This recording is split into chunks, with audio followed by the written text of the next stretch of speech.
C'est l'or, il est l'or, l'or de se réveiller. Bonjour. Nous voici maintenant à la deuxième vertu cardinale, la vertu de tempérance. Qu'est-ce que c'est que cette vertu? Eh bien, il s'agit tout simplement de cette vertu qui va réguler, modérer les plaisirs que l'on éprouve dans la vie de tous les jours, que ce soit le plaisir du boire, du manger, le plaisir de la sexualité, le plaisir que l'on trouve dans les relations avec autrui, dans les choses à faire, dans la curiosité intellectuelle, dans le loisir même, dans la rencontre avec Dieu.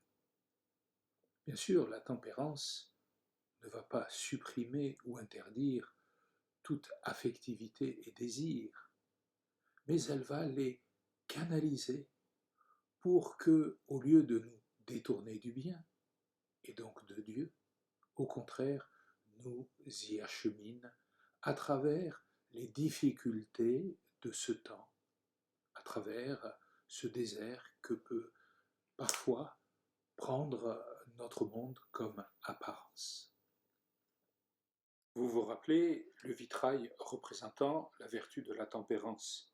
Son symbole est le chameau, symbole traditionnel de la sobriété, car c'est l'animal que l'on choisissait pour traverser le désert. Et s'il arrive parfois de traiter quelqu'un de chameau, c'est bien parce que souvent il nous contrarie dans nos excès de désir ou de plaisir.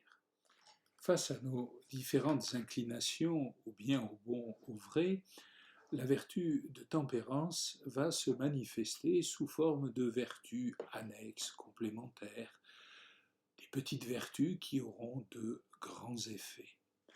La première d'entre elles, la plus connue, puisque nous sommes appelés à en vivre en ce temps de carême, c'est l'abstinence, qui vient donc réguler nos désirs de manger, qui vient réguler la gourmandise.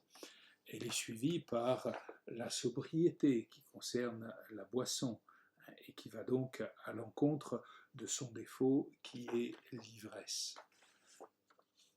Nous avons aussi des désirs et des plaisirs d'ordre sensuel ou sexuel.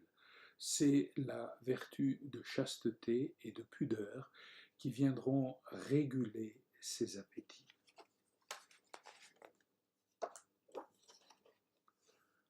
Devant la cruauté ou la colère qui peuvent parfois emplir notre cœur ou notre tête, la tempérance va nous aider à nous montrer cléments et doux.